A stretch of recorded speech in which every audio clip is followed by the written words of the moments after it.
आज का ये एपिसोड शुरू करने से पहले एक छोटी सी बात। क्या आप भी अपना पॉडकास्ट बनाने की सोच रहे हैं? तो एंकर ट्राई कीजिए। ये पॉडकास्ट बनाने का सबसे आसान तरीका है। नंबर 1, ये फ्री है।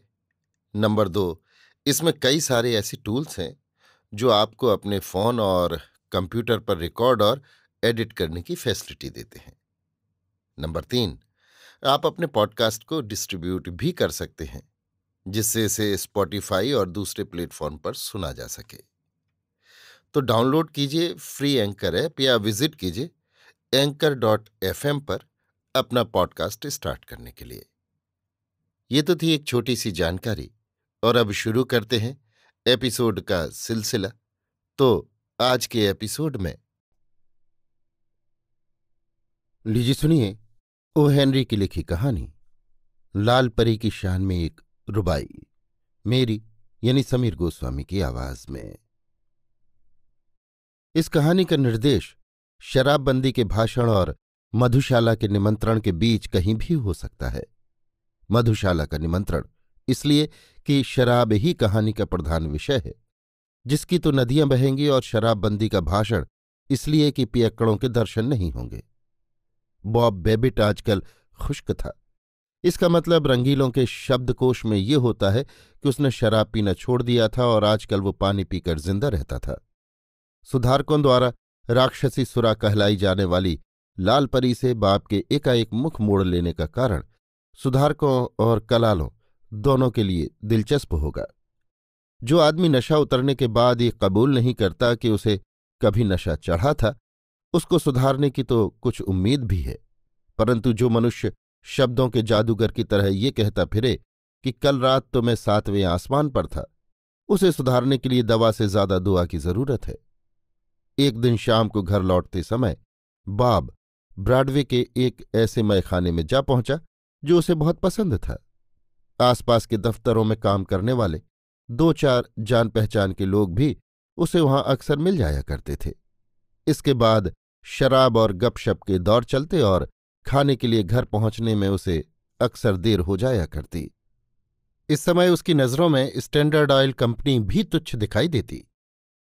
आज वो जैसे ही अंदर घुसा उसे सुनाई पड़ा, कल रात को तो बेबिट पीकर धुत हो गया था। बेबिट ने आगे बढ़कर शीशे में अपना मुंह देखा। उसका चेहरा खड़िया की तरह सफेद फक पड़ा हुआ था। आज पहली बार उसे सच्चाई के दर्शन हुए। उसके मित्रों ने झूठ बोला था और उसने खुद भी अपनी प्रवंचना की थी। वो माने या न माने, इसमें कोई शक नहीं कि वो पक्का पियक्कड़ था। जिसको उसने एक मधुर और उत्साहवर्धक चीज माना था, वही एक जानलेवा नशा प्रमाणित हुई। जिसे उसने हाजिर जवाबी माना था, वो एक शराबी की बकवास थी, और जिसे वो हंसी मजाक समझता था, वो एक पियक्कड़ की धमाचौकड़ी थी।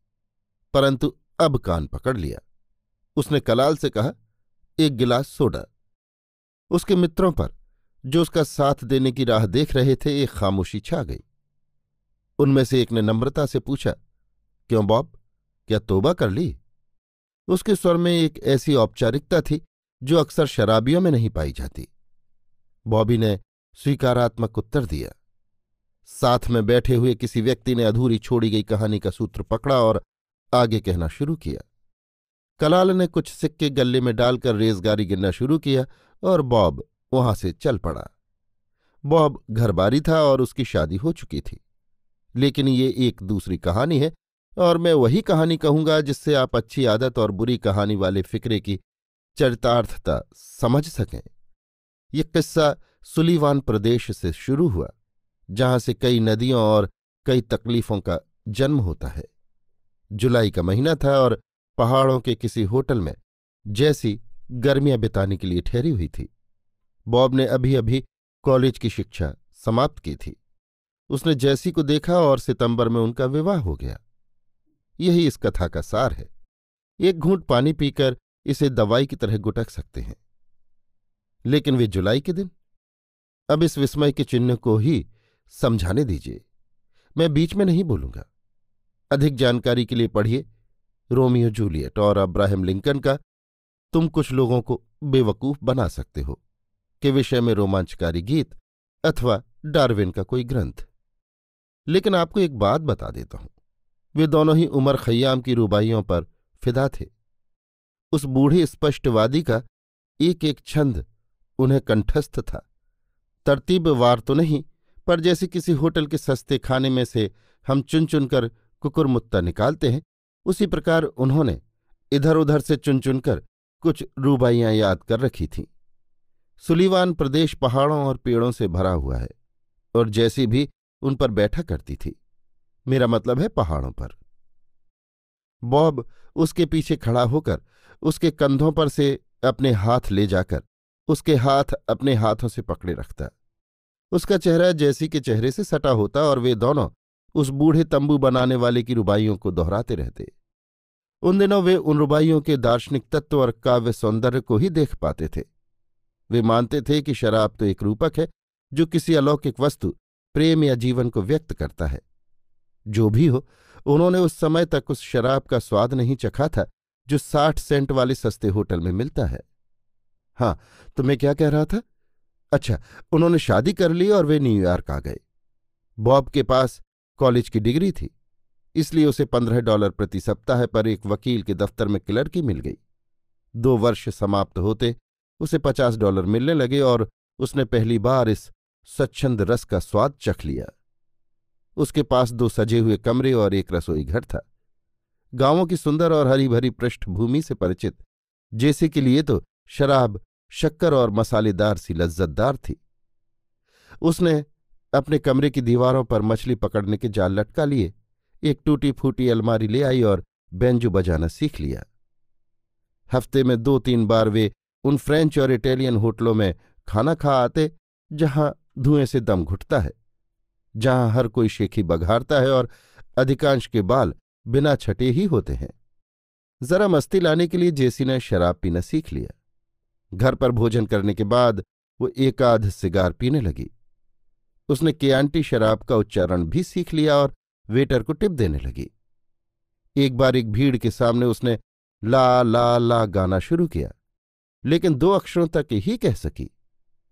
होटलों में खाते समय उनकी मुलाकात 1-2 परिवारों से भी हो गई और वे उनके मित्र बन गए। उसकी अलमारी में चुरपुन और सुगंध वाली शराब भरी रहने लगी। वे अपने नए नए दोस्तों को खाने पर बुलाते और रात को 1 बजे तक बिना बात हंसते रहते। एक बार नीचे वाले कमरे की छत का चूना भी गिर पड़ा और बॉब को उसके लिए $4.5 चुकाने पड़े। इस प्रकार वे उस सीमा प्रदेश के दुर्गम स्थानों पर मजे करते रहे जहां न कोई शासन है न कोई सीमा। जल्दी ही बॉब पियक्कड़ों का दोस्त हो गया और दोपहर को घर लौटने से पहले करीब घंटे भर शराब खाने में बिताता। शराब से उसमें उमंग चढ़ जाती और खोंचा लगाने वाले लड़के की तरह खुश खुश घर लौटता। जैसी उसे दरवाजे में ही मिल जाती और दोनों एक दूसरे का अभिवादन करने के लिए अपने फर्श पर पागलों की तरह कोई नाच नाचने लगते। एक बार नाचते समय जब बॉब का पैर उचटकर एक स्टूल से उलझ गया तो उसके सिर के बल गिरने पर जैसी इतनी हंसी कि बॉब को उस पर पलंग के सारे तकिए फेंक कर खामोश करना पड़ा। इस प्रकार उसकी जिंदगी चलती रही, जबकि एक दिन वो भी आया जब बॉबी बेबिट को इसका असर महसूस हुआ। पर छोड़िए, हम अपनी कहानी जारी रखें। उस शाम जब बॉब घर लौटा तो उसने जैसी को एक लंबा झब्बा पहने हुए एक केकड़े को काटते पाया। सामान्यतः जब मैखाने में अपना समय बिताकर मस्त झूमता बॉब घर आता तो उसका प्रसन्नतापूर्वक स्वागत किया जाता, यद्यपि उसमें भी शराब की गंध मिली रहती। चीखों से या गीतों की 1-2 कड़ियों से अथवा गृहस्थी के आनंद को प्रदर्शित करने वाले कुछ विशिष्ट शब्दों द्वारा उसका आगमन घोषित किया जाता। नीचे के बड़े कमरे में रहने वाली बुढ़िया सीढ़ियों पर बॉब द्वारा पैर रखते ही अपने कानों में रुई ठूंस लेती। पहले पहले कई दिनों तक तो जैसी इन अलौकिक अभिवादनों के रूखेपन और चटपटेपन से दूर रही, पर धीरे धीरे ज्यों इस झूठी स्वच्छंदता का धुआं उसे अभिभूत करने लगा, त्यों त्यों वो इन्हें प्रेम के सच्चे और सही अभिवादन मानने लगी। आज बॉब चुपचाप घर आया। उसने मुस्कुराकर जेसी को धीमे से चूमा और एक अखबार लेकर पढ़ने बैठ गया। नीचे के बड़े कमरे में रहने वाली बुढ़िया चिंतित होकर अपने कानों में रुई ठूंसते ठूंसते रह गई। जैसी ने अपना हाथ का चाकू और कैकड़ा डाल दिया और चौकन्नी आंखों से वो उसकी ओर भाग कर आई। क्या बात है बॉब, तुम्हारी तबीयत तो ठीक है? हाँ बिल्कुल। तो फिर आज तुम्हें क्या हुआ है? कुछ भी तो नहीं। ध्यान देकर सुनना भाइयों, जब कभी तुम्हारे रंग ढंग में परिवर्तन देखकर वो औरत जिसे सब कुछ पूछने का अधिकार है, अगर तुम्हारे बारे में कुछ पूछ बैठे तो उसे इस प्रकार जवाब देना। उसे कहना कि तुमने एकाएक गुस्सा आ जाने के कारण अपनी दादी की हत्या कर दी है। उसे बताना कि तुमने आज किसी अनाथ को लूट लिया है और इसलिए पश्चाताप कर रहे हो। उसे कहना कि तुम्हारा दिवाला निकल गया है, कि तुम्हारे दुश्मन पीछे पड़े हुए हैं, कि तुम्हारे पैर में सूजन आ गई है, कि तुम्हारी तकदीर खराब है, परंतु अगर तुम अपने सुख और शांति की एक तिल भर भी परवाह करते हो तो कभी कुछ नहीं कहकर जवाब मत देना। जैसी चुपचाप अपने कैकड़े को काटने चली गई। उसने बॉब की ओर संदेह भरी दृष्टि से देखा। उसने वैसा व्यवहार पहले कभी नहीं किया था। जब टेबल पर शाम का खाना लगाया गया तो जैसी ने शराब की एक बोतल और 2 गिलास भी सजा दिए, पर बॉब ने अस्वीकार कर दिया। वो बोला, सच्ची बात यह है जैस कि मैंने शराब पीना छोड़ दिया है। फिर भी तुम पी सकती हो। अगर तुम्हें ऐतराज ना हो तो मैं सीधा सादा सोडा ले लूं। उसकी तरफ बिना मुस्कुराए घूरती हुई वो बोली, क्या कहा?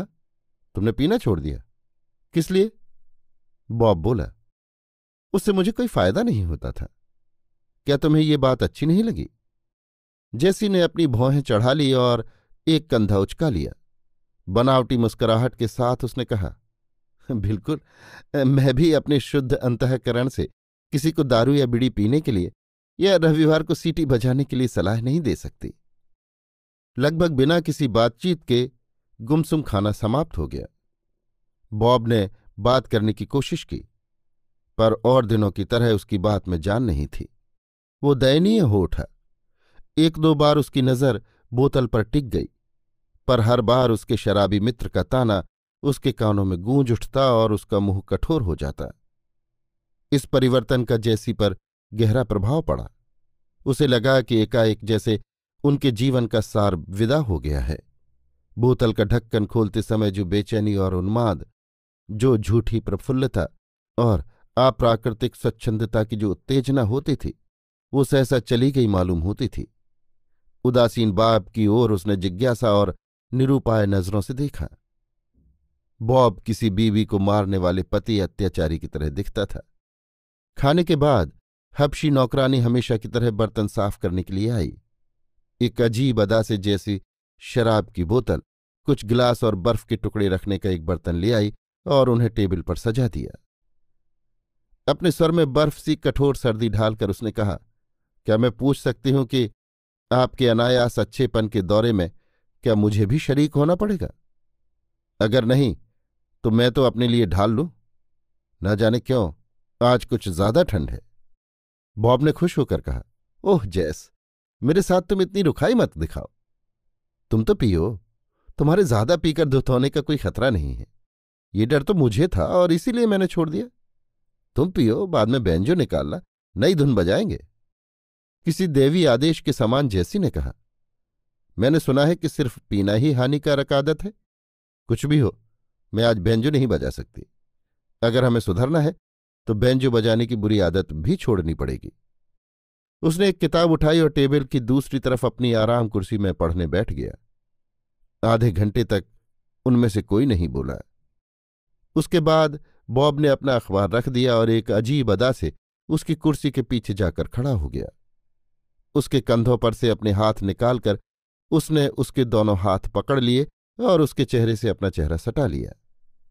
एक क्षण में ही जैसी की आंखों के सामने से जाल लटकाई हुई कमरे की दीवारें अंतर्ध्यान हो गईं और उसकी जगह सुलीवान प्रदेश की पहाड़ियां दिखाई देने लगीं। जो ही बाब ने बूढ़े खय्याम की रुबाई पढ़ना शुरू किया, उसे लगा कि उसके हाथों में पड़े जैसी के हाथ सिहर उठे। आओ प्याला भरो, बहारों को सिंगारो, सर्दी की पश्चातापों के वस्त्र उतारो। अरे समय के उड़ जाने में देर कहाँ है, वो पंछी सा अपनी पाखें खोल रहा है। इसके बाद वो टेबल के पास गया और एक गिलास में शराब ढाल कर ले आया। लेकिन उसी क्षण न जाने कैसे पहाड़ों की ठंडी हवा का एक झोंका कमरे में घुस आया और उसने उस झूठी स्वच्छंदता के कोहरे को छिन्न भिन्न कर दिया।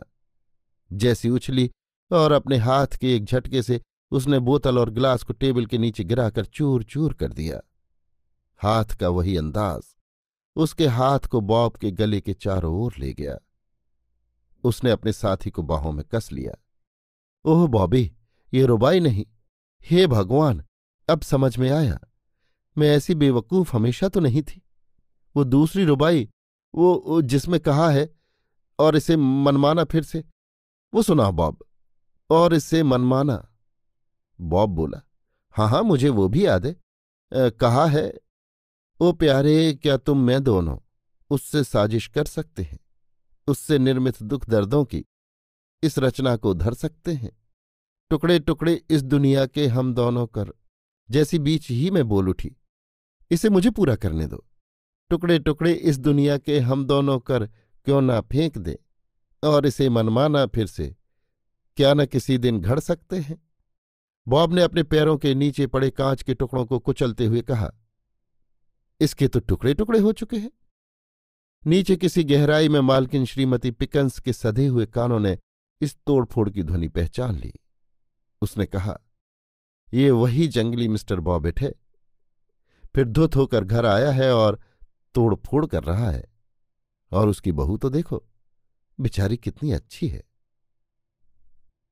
अभी आप सुन रहे थे ओ हेनरी की लिखी कहानी लाल परी की शान में एक रुबाई, मेरी यानी समीर गोस्वामी की आवाज में।